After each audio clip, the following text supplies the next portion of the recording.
Friends मैं कुछ भी कर लूँ, मैं कुछ भी कर लूँ, लेकिन मेरा ना चाय बनाने का बिल्कुल भी दिल नहीं करता। दिल तो इसलिए नहीं करता ना, क्योंकि नीचे से बनी बनाई जब आ जाती है तो मैं इतने एफर्ट क्यों लूँ, क्यों इतने बेकार में मेहनत करूँ, दूध खर्च करूँ, चीनी खर्च करूँ, भगोना खर्च मतलब गंदा करूँ, फिर उसको धोना भी तो पड़ेगा ना फ्रेंड्स मुझे। तो फिर मैं इतनी मेहनत क्यों ही करूँ, और जब मुझे नीचे से बैठे बिठाए ही चाय मिल जाएगी, यही तो मेरी खासियत है। क्योंकि भाई मैं कमाती हूँ, सबको इतना सब कुछ दिलाती हूँ, फिर उसको जताती हूँ, तो भाई इतना तो मेरा हक बनता ही है ना कि मैं आराम से चाय के लिए वहाँ पे हुक्म चला दूँ और नीचे से चाय बनकर आ जाए। Hi friends, welcome back to my channel. Channel में न्यू है तो चैनल को सब्सक्राइब कर लें और साथ ही साथ बेल आइकन प्रेस कर लें, जिससे कि आने वाली मेरी वीडियो की नोटिफिकेशंस आपको पहले ही मिल जाए। तो भाई मैंने देखा हमारी चालू अप्पी का व्लॉग। कौन सा व्लॉग देखा था?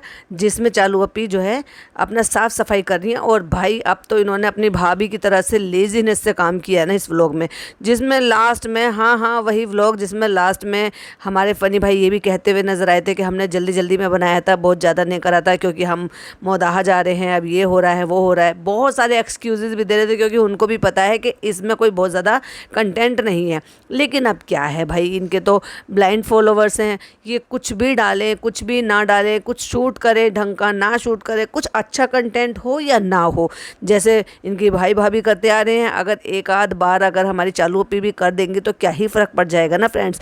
तो जो मर्जी हो, वीडियो जानी चाहिए, चाहे भले एक दिन पहले अपलोड करी हो फिर अगले दिन अपलोड कर दो, चाहे उसमें कंटेंट नाम की कोई चीज़ हो या ना हो। सो वैसे ही उन्होंने जो है आधा अधूरा बनाया हुआ कंटेंट आपको अपलोड कर कर दिखा दिया। और क्या क्या था उसमें, चलिए बताते हैं आपको। मतलब ये समझ लीजिए पूरी रात जागना, ये ठीक है, कुछ कुछ रात जो है वो शबकत की रात होती है, तो जिसमें जागना ज़रूरी बताया है और वो आया भी है, लेकिन उसमें इबादत करने के लिए आया है।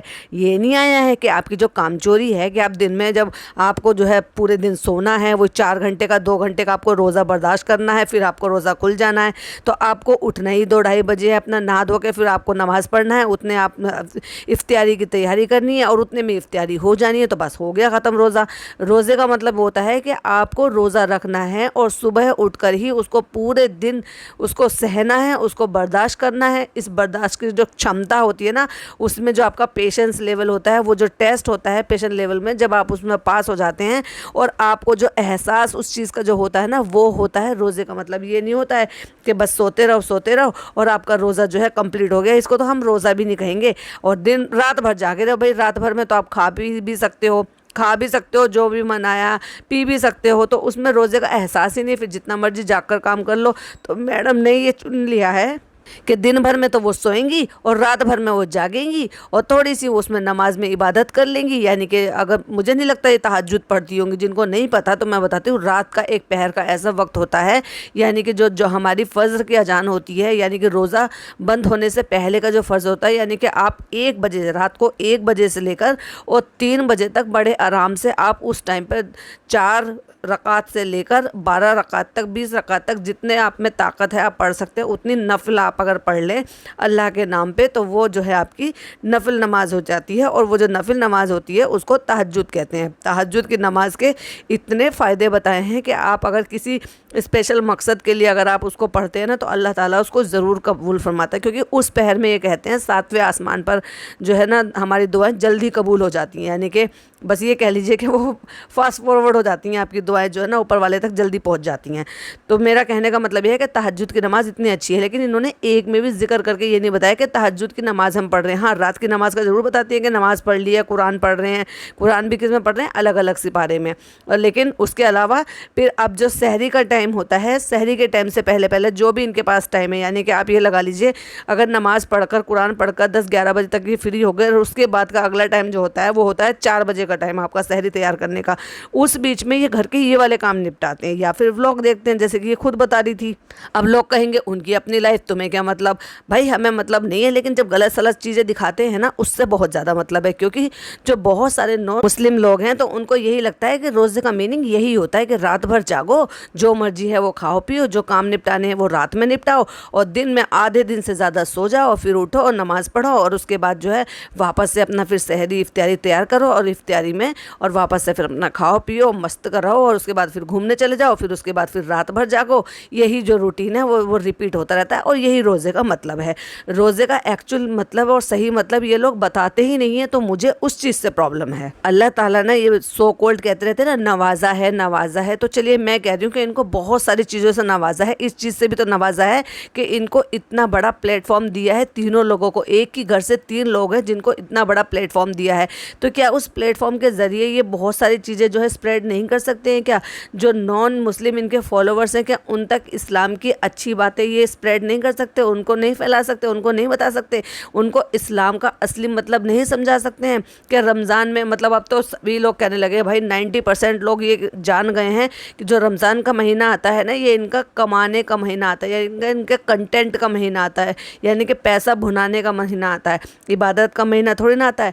रमज़ान का महीना जो बाकी के मुसलमान लोग हैं ना, उनका सब के लिए इबादत का महीना आता है।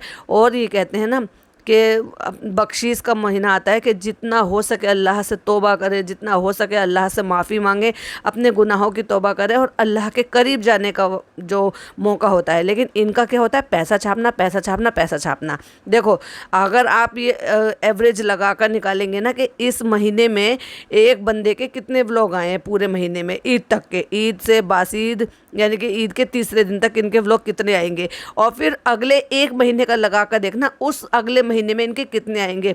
ये मैं हो सकता है दावा नहीं कर रही हूँ, लेकिन ये हो सकता है कि ज़्यादा आए। क्यों? क्योंकि अब तो जनाब के पास भी कोई काम नहीं है, तो इसलिए हो सकता है अब ये ले देकर यही काम है, नया प्रोजेक्ट कोई मिला नहीं है। और मैडम तो हमारी पहले से ही अब सब चीज़ छोड़ छाड़ के बैठी हैं। और रही बात हमारी चालू अप्पी की, तो चालू के अप्पी का तो यही एक काम है, तो हो सकता है वो फिर वो व्लॉगिंग की तरफ ध्यान दे और इतने ही व्लॉग आए। बट मुझे ऐसा लगता है कि जितनी शिद्दत के साथ रमज़ानों में ये व्लॉग निकाल रहे हैं और पर डे भी एक व्लॉग निकाल रहे हैं ना, वो उतने नहीं निकाल पाएंगे, क्योंकि उनको बहुत अच्छी तरीके से पता है कि उनकी ऑडियंस कहाँ से है, कैसी है और कितना इम्पैक्ट मिलने वाला है इनको। घर बुरी तरह से फैला हुआ है, तो मुझे अभी टाइम मिला है करने के लिए। क्यों फैला हुआ है भाई? रोज़मर्रा का जो काम होता है, रोज़ उठती हो, नहाती हो, धोती हो, नमाज़ पढ़ती हो, कलाम पाक पढ़ती हो, फिर नमाज़ पढ़ती हो, फिर सहरी बनाती हो, इफ्तियारी बनाती हो, तो जैसे वो रूटीन के काम है, तो घर साफ़ करना क्या रूटीन का काम नहीं है आपका? क्या घर की डस्टिंग करना रूटीन का काम नहीं है? लेकिन नहीं, वो आपका रूटीन का काम है ही नहीं, क्योंकि आपका रूटीन का काम है कैमरा हाथ में उठाना, ना कि बाकियों की गृहिणियों की तरह से जो और व्लॉगर्स भी है ना, वो ये सारे काम भी साथ साथ करती हैं। ना केवल उनको हेल्पर मुहस्सर होते हैं, वो अपनी शूटिंग भी करती हैं, रोज़ाना की नई नई तरह की इफ्तारी भी बनाती हैं, अपने घर को साफ़ सुथरा भी रखती हैं, और रोज़े भी करती हैं, नमाज भी पढ़ती हैं, और अपनी इबादत भी करती हैं। इंस्टाग्राम के जो बॉक्स है मैं उनको यहाँ पे मैनेज करके रख रही हूँ। फिर साफ़ करते करते देखा मैंने यहाँ बहुत ज़्यादा धूल जम रही है। भाई बहुत ज़्यादा धूल तो जमेगी, जब तुम साफ़ नहीं करोगे तो उसके ऊपर तो धूल आएगी ना। तो भाई थोड़ा कर लिया करो, हाथ पैर हिला लिया करो। अम्मी के तो हाथ पैर बहुत हिलाती हो, अपने भी हिला लिया करो। फिर एकदम से सब साफ़ हो जाता है तो अच्छा लगता है। वाह, हमें तो पहली बार पता लगा कि सब साफ़ हो जाता है तो अच्छा लगता है। हमें तो अब तक यही पता था कि सब साफ़ हो जाता है तो शायद अच्छा नहीं लगता होगा, इसीलिए तो तुम करती नहीं थी। तो फ्रेंड्स, आज मैं पराठे बहुत अच्छे से सेकूंगी, चाहे जल जाएं। अरे भाई, कब अकल आएगी तुम्हें? पराठे जलाने नहीं हैं, अच्छी तरीके से सेकने हैं। वो सेकने में और जलाने में कुछ तो फ़र्क रखो। और जहाँ पर जो है वो फ़नी यहाँ पर कुछ पढ़ रहे थे, वो वाकई में बहुत अच्छा लग रहा था। और इस तरह से पढ़ते उनकी जो आवाज़ है ना, वो अच्छी लगती है, जो कि इन्होंने टाइटल में कैप्शन में भी लिखा हुआ था कि आवाज़ जो है वो अच्छी लगती है सुनने में। वाकई में आवाज़ अच्छी होती है। देखिए, जो अच्छी चीज़ होगी तो डेफिनेटली अच्छा ही बोलूँगी, भले ही वो मुझे ना पसंद हो, क्योंकि वो कोई काम नहीं करते हैं, अपनी बीवी का कोई बहुत ज़्यादा हाथ नहीं बटाते हैं। लेकिन कुछ चीज़ें अगर जो अच्छी होंगी तो डेफिनेटली अच्छी बोलूँगी। पिज़्ज़ा को लेकर गई है डॉक्टर के यहाँ पे। देखिए, इस पर सब ने लोगों ने बहुत सारी बातें बोली, और जो कि हम भी इस चीज़ के लिए बोल रहे हैं। कुछ चीज़ें ऐसी होती हैं जो व्लॉगिंग के लिए नहीं होती हैं, जो कंटेंट के लिए नहीं होती हैं, जो प्राइवेट रखी जाती हैं। अब क्या तुम हर चीज़ यहाँ पर खोल कर ओपन कर कर दिखाओगी क्या? कुछ चीज़ें तो प्राइवेट रखो, कुछ तो डिग्निटी मेंटेन करो। तुम उस लड़की को लेकर गई, बहुत अच्छी बात है वो, कि जबकि जाना चाहिए था आपकी भाई को और भाभी को, क्योंकि जितने अच्छे तरीके से वो इनका गार्डियंस बने घूम रहे हैं ना, तो उनका ही फ़र्ज़ बनता है उनको साथ लेकर जाना। इसकी जो प्रॉब्लम बताई गई है उसको ना केवल अच्छी तरीके से समझना, और दूसरा उसको इम्प्लीमेंट कराना कि आगे डॉक्टर की राय के मशवरे के साथ साथ और क्या क्या करना है। लेकिन ये लेकर किसको गए हैं? चालू अपी को। चालू अपी तो खुद अभी 4 दिन की बच्ची बनकर घूमती है, सॉरी 4 दिन तो बहुत कम बोल दिया ना, 4 साल की बच्ची बनकर घूमती हैं। हाय अम्मी, जो अपने कपड़े नहीं धो सकती, जो चने नहीं भिगो सकती, जो छोटे छोटे काम खुद नहीं कर सकती, जो अंडा नहीं तोड़ सकती। फ्रेंड्स जी, मुझे अंडा नहीं तोड़ सकती, मैं दिल क्या तोड़ूंगी। जो कुछ नहीं कर सकती है, जिसको अपने बारे में खुद नहीं पता, जब उसको खुद को ज़रूरत थी तो ये फर्स्ट टाइम डॉक्टर के साथ अपनी भाभी के साथ गई थी, तो वो उस लड़की को लेकर कैसे जा सकती है, वो इस रिस्पॉन्सिबिलिटी को कैसे उठा सकती है जिसमें खुद में अपने आप में रिस्पॉन्सिबिलिटी उठाने की काबिलियत नहीं है। उस लड़की को लेके गई है, खुलेआम सबके सामने खोल खोल कर बता रही है उसकी सोनोग्राफी हो रही है। सोनोग्राफी कई तरह की होती है। अब कुछ लोग मिसलीड हो जाएंगे, गलत तरीके से सोचेंगे। अगर आपकी पीरियड्स इरेगुलर होते हैं, उस प्रॉब्लम के लिए भी सोनोग्राफी होती है। सोनोग्राफी कुछ और रीज़न की वजह से भी होती है लेडीज़ में, जो कि एक कॉमन चीज़ है। बहुत सारी चीज़ों के लिए सोनोग्राफी होती है, लेकिन बहुत सारे जो आम तरीके होते हैं ना, या ये कह लो कि फर्स्ट टाइम जो माइंड में क्लिक होती है वो इसीलिए होती है। तो भाई एक प्राइवेसी नाम की कोई चीज़ होती है, तो एक लड़की की डिग्निटी और एक लड़की की प्राइवेसी को मेंटेन कर कर रखो। अब लगेगा इंजेक्शन, अब ये पानी लेकर आइए, स्टमक फुल होना चाहिए, प्रेशर होना चाहिए। भाई शर्म आनी चाहिए तुम्हें, तुम कैसी बड़ी बहन हो। और मुझे समझ में नहीं आता कैसे इनकी अम्मी, इन्होंने बिल्कुल सारी जिम्मेदारी उनके ऊपर छोड़ दी है क्या। अरे ठीक है तुम पढ़ी लिखी नहीं हो, ठीक है तुम्हें समझ में नहीं आता है, ठीक है तुम जो है पैसा नहीं खर्च कर रही हो, तो पैसा तो तुम वैसे भी वो चालू को ही खर्च करना था ना, तो आप साथ में जाते जब आप वहाँ पर जा रहे हो लेकर। ठीक है तुमने सारी जिम्मेदारी उनको दी हुई है, लेकिन फिर भी एक माँ होने का थोड़ा तो फ़र्ज़ अदा करो कि कम से कम साथ में चले जाते कि आपकी बच्ची को लेकर जा रहे हैं, वो भी किसी प्रॉब्लम के लिए, कोई ऐसे रूटीन चेकअप के लिए नहीं है कि चलो कोई दिक्कत नहीं है, कोई प्रॉब्लम नज़र आ रही है तभी तो लेकर जा रहे हैं। लेकिन वो तो पहले ही पल्ला झाड़ कर बैठी हुई हैं। भाई अच्छा है ना, मज़े हैं उनके, बच्चे आराम से पढ़ ही रहे हैं, तो भाई अपना फ्री की ज़िंदगी ऐश कर रहे हैं। नमाज हो चुकी है फ्रेंड्स, अब मैं लेंस लगा लेती हूँ। जबकि लेंस लगाने के लिए मना करते हैं, मैं आपको बताऊं, और मेकअप करने के लिए भी मना करते हैं। अभी एक इसका सवाल था ना, इसका एक सवाल था, फ्रेंड्स लिप बाम लगा सकते हैं कि नहीं लगा सकते हैं, प्लीज़ आप मुझे कमेंट में बताइएगा कि आप लिप बाम लगाते हैं क्या। तो हमने बताया था क्लियरली, ना ही लिप बाम लगाते हैं और ना ही मेकअप अप्लाई करते हैं। आपने मेकअप भी अप्लाई किया, आपने लिप बाम भी लगाया, लेकिन आपको इवेंट में जाना था। वैसे तो आप सारे इवेंट छोड़ देते क्योंकि आपको कोई बुलाता नहीं है, बहुत सारे ऐसे इवेंट होते हैं।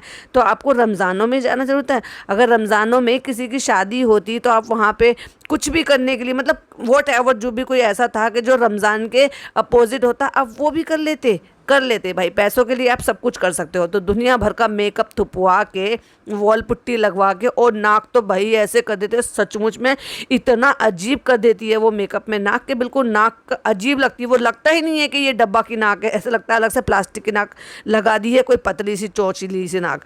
और इतने लेंस है सब। लेंस किस लिए मना करी थी, लेंस होते हैं हमारे जो भी वो जो लिक्विड होता है ना, उसके अंदर रखे हुए आते हैं, फिर हम उसमें से निकाल के जब उनको लगाते हैं ना, तो वो आँख के अंदर चले जाते हैं, और उससे जो ना आँख, नाक, मुंह सब जो है वो बहता है। कई बार ऐसा होता है कि आँख की दली हुई जो दवाई होती है, या जो भी वॉट एवर वो केमिकल या जो भी होता है, वो जिस तरह का लिक्विड होता है, उससे जो ना हलक में भी वो आ जाता है। तो समझ में आता है कि लेंस कैरी करना, मेकअप कैरी करना अवॉइड ही करना चाहिए उन सब चीज़ों को। लेकिन नहीं, डब्बा तो डब्बा है, और वो भी रमज़ानों में। वैसे तो मेकअप की इतनी चोर है, कहती मुझे मेकअप पसंद नहीं है, और वैसे दुनिया भर का थोप के मेकअप वहाँ पर चल पड़ी है। मेकअप हो चुका है फ्रेंड्स, और मेकअप के बाद जो फाइनल रील बनाते हैं ना, वो आफ्टर बिफोर की, बस वो वही रील ले थी। और अब देख लो भाई, एक स्क्रीनशॉट शेयर कर रही हूँ, जरा प्लीज़ जरा चेक कीजिए। अब आप इसको मेकअप कहेंगे, नाक तो बिल्कुल एक तरीके से ऐसा लग रहा है फेस से गायब ही कर दी है। और ये देखो मेकअप से पहले वाला रुख, दोनों में डिफरेंस देख लो कितना हो गया। फ्रेंड्स हमें निकलना था एक इवेंट में, अभी हम जो है 45 मिनट लेट हो गए। 10-5 मिनट लेट नहीं हुए, हम 45 मिनट लेट हो गए। और 10 मिनट में अभी रोज़ा खुलने वाला है, तो हमने सोचा कि फिर रोज़ा खोल कर ही जाएंगे। गाड़ी में बैठ के कहती है क्या बताएं, हमें कुछ समझ में नहीं आ रहा, हम वहाँ जा तो रहे लेकिन क्यों जा रहे हैं समझ में नहीं आ रहा। अरे बहन, जब समझ में नहीं आ रहा था तो इतना मेकअप थुपवा के जाने की ज़रूरत ही क्या थी। ये हर बार हम लोगों को बुलाते हैं लेकिन हम जाते नहीं हैं। तो मैंने भी कहा नहीं जाओ, एक्सपीरियंस लेकर आओ। ये हर साल बुलाते हैं लेकिन हम जा नहीं पाते हैं, तो हम जा रहे हैं पापा अर्थ की पार्टी में। अब देखते हैं वहाँ पे कैसा रहता, कुछ नहीं रहता है। और वहाँ पे किसी ने एक भाव भी नहीं दिया था, देख लिया था हमने। इतनी भीड़ देख के हमारी चालू अप्पी हिल गई हैं। और फनी कहते कैसा लग रहा है तुम्हें यहाँ पे आके। अरे भाई अभी मिलो झूलो तो सही, किसी ने भाव दिया आपको? सिवाय एक बंदी के जिसने आपके साथ फ़ोटो खिंचवाया और उसी ने स्टोरी शेयर की, जिसके आपने स्टोरी रीशेयर की। मुझे तो लगा नहीं कि किसी ने भी आपको चूं भर का भी भाव दिया था। तो ये मैं सोच रही हूँ पीछे से जाके निकल जाऊँ। अच्छा, वहाँ पे क्या था, एक ऐसा अरेंजमेंट था कि आपको जो है ना लाइन से आना है और कुछ शब्द बोलने हैं, कुछ बोलना है अपना इनके पापा अर्थ के बारे में, और वहाँ पे फ़ोटो शूट कराना है और उसके बाद आपको अंदर की तरफ चला जाना है। अब मैडम तो मैडम है हमारी, चालू अपी हैं। चालू अपी अंदर से हिल गई कि भाई अब मैं कैसे बोलूँगी, मैं तो बोल नहीं पाऊँगी, मुझे तो इंग्लिश में बोलना पड़ेगा, मेरा तो पचका हो जाएगा। तो मैंने चूज़ किया बिना बोलने वाला, जिसमें बस मुझे फ़ोटो शूट करना है। तो एज़ यूजुअल हमेशा की तरह से मैं बैठ गई झूले पे, मैंने फ़ोटो शूट कराया और मैं निकल गई। लेकिन इस सारे फ़ोटो शूट में मैंने अपने नल्ले पति को अपने पास नहीं रखा।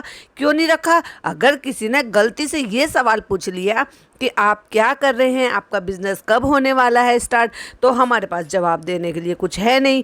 तो उन्होंने पहले ही एक्सक्यूज़ दे रही है कि उन्होंने कहा है कि मैं तुम्हारा व्लॉग बना देता हूँ, तुम वहाँ पर बैठ जाओ। जैसे कि ये क्लिपिंग इनको मिलती नहीं, जैसे बाकी जगह पे भी तो इनको क्लिपिंग मिल गई थी ना। जब मीटअप में गई थी तो ढेरों क्लिपिंग इनको मिल गई थी ना, लेकिन बहाना था। बेचारी को घबराहट के मारे इतनी प्यास लगने लगी कि पानी भी नहीं पिया था जल्दबाजी में, तो प्यास लग पड़ी। और देखो बॉटल उठाई है ना पानी की, तो हाथ में नेल्स देखो कितने बड़े बड़े हो रहे हैं। इन्हीं नेल से ये कभी आलू मसलती है, कभी मसाला मसलती है, कभी कुछ और बनाती है, कभी आटा गूंथती है, कभी पराठा बनाती है, और नेल्स नहीं कट कर सकती। मतलब इन अभी सोच कर देखो इतने बड़े बड़े नाखूनों में कितनी गंदगी जाती होगी। कोई कुछ पूछने ना बैठ जाए, कोई भाव नहीं दे रहा था तो बेचारी वहाँ से छोड़ के ओपन में चली गई, खुले में। कहती वहाँ अच्छा लग रहा था, चलो हम खुले में आ गए हैं। और बेचारी के साथ आजकल ऐसा हो रहा है, चाहे फिर वो पॉडकास्ट रिकॉर्ड करने जाए, चाहे फिर वो किसी इवेंट में जाए, बेचारी को कोई पूछता नहीं है, कोई खाने को नहीं देता, कोई कुछ नहीं मिलता। और आ जाती है घर पर और आकर कहती है, हाँ फ्रेंड्स हम लोग आए, हमें ये नीचे ही मिल गई, अम्मा हमें नीचे ही मिल गई। ओ माय गॉड, कितनी नई बात इसने बताई है। मतलब ये बहुत बड़ी बात थी क्या ऐसे बताने की? सॉरी मुझे पता नहीं था इतनी बड़ी बात थी। और फिर कहती है हमें लग रही है बहुत तेज़ भूख। क्यों भाई, वहाँ इवेंट में गए थे, वहाँ कुछ खाने पीने का इंतजाम नहीं था? अरे भाई पापा अर्थ वाले अगर सुन रहे हो तो प्लीज़ मुझे बताइएगा, आपने इतने सारे लोगों को वहाँ इन्वाइट तो कर लिया था, क्या इनके खाने पीने का इंतजाम नहीं करा था क्या? या आपको भी बदनाम करने पर उतर आए अब ये लोग? ऊपर आके कहती है एक पार्सल दिखा के, फनी ऐसे नए नए पार्सल आते हैं, तुमने मेरे लिए कोई सरप्राइज तो नहीं ऑर्डर कर दिया? मतलब भिगो भिगो के ऐसे जूते मार रही है। पता है कि अगर एक 10 रुपये की चीज़, 20 रुपये की चीज़, 100 रुपये की भी चीज़ खरीदेगा तो पहले मुझसे ATM करो, पहले कराया जाएगा और उसके बाद पेमेंट होगी और उसके बाद वो सामान आएगा। और उसके बाद जो है फिर भी उसको ये पूछ रही है कि तुमने मेरे लिए कुछ सरप्राइज तो नहीं मंगाया है? वाह चालू अपी, बढ़िया है। अम्मी से पूछ रही है, अम्मी को शार्क टैंक बहुत पसंद है, किसका बिजनेस अच्छा लग रहा है? अरे पहले अपने बिजनेस पे तो ध्यान दे लो। और ये तो देख लो घर की क्या हालत हो रही है। जिस टाइम पर जहाँ अम्मी बैठी हुई हैं और फनी वहाँ बराबर में खड़े हुए हैं, घर की हालत देखो। भाई ने कितना अच्छा मकान बना कर दिया, पर इनकी तो आदत है फसाड़ा फैलाने की। भाई इन्होंने पर्दे के 2 से 3 पिन निकले हुए हैं, पर्दा पूरा लटक रहा है, लेकिन मजाल जो उसको कोई ठीक कर दे। दिन रात व्लॉगिंग करती रहती है, शूटिंग करती रहती है, मगर ये नहीं कह सकती कि अपने नल्ले पति से कह के करा ले कि भाई इसको ठीक करके दे दो। अपने उस जनाब 2.0 जो भाई है उससे कह के करा दे, उसकी तो हाइट भी है, कि इसके पिन लगा दो। खुद से खुद ठीक कर ले। चलो कहीं भाई खाला को और अम्मी को तो खैर क्या कराएंगे, अम्मा से तो खैर क्या कराएंगे। तो ये तो देख लो, जरा एक स्क्रीनशॉट शेयर कर रही हूँ, जरा प्लीज स्क्रीन की तरफ देखिए। फिर कहती है अम्मी आपको शार्क टैंक देखकर क्या समझ में आता है, कैसे समझ में आता है? फिर कहती है किसका बिजनेस सबसे अच्छा लगा आपको आज तक? तो फनी कहते हैं तुम्हारा। अरे भाई पहले बना तो लो उस बिजनेस को, दिखाने के लिए, बताने के लिए, अच्छा लगने के लिए चालू तो करो। चालू कब होगा? वो 2 साल से तो चालू हुआ नहीं है। और फिर कहते हैं तुमने तो कुछ खा ही लिया था वहाँ पे थोड़ा बहुत, मैंने तो वो भी कुछ नहीं खाया था। मतलब दोनों के दोनों यहाँ से इतना महंगा मेकअप करा के गए, 2-2 किलो मेकअप उतवा के, इतने अच्छे अबाया कपड़े सब यहाँ से बर्बाद करके गए, और मिला क्या? कुछ नहीं। ठन गोपाल, मतलब वहाँ से वो तो ये कहावत भाई इनके लिए बिल्कुल फिट बैठती है। खाया पिया कुछ नहीं गिलास तोड़ा 12 आना। और इसमें बहुत सारे पॉइंट हैं जो हम नेक्स्ट पॉडकास्ट में कवर करेंगे, क्योंकि ये बहुत बड़ा हो जाएगा। फिर मेरी जो प्यारी प्यारी से सब्सक्राइबर हैं वो बोर हो जाती है, मैं नहीं चाहती वो बिल्कुल बोर हो। तो मैं मिलती हूँ आपसे नेक्स्ट वीडियो में। टिल देन बाय बाय, अल्लाह हाफिज़, टेक केयर। और हाँ, नेक्स्ट पॉडकास्ट सुनना बिल्कुल भी मिस मत कीजिएगा।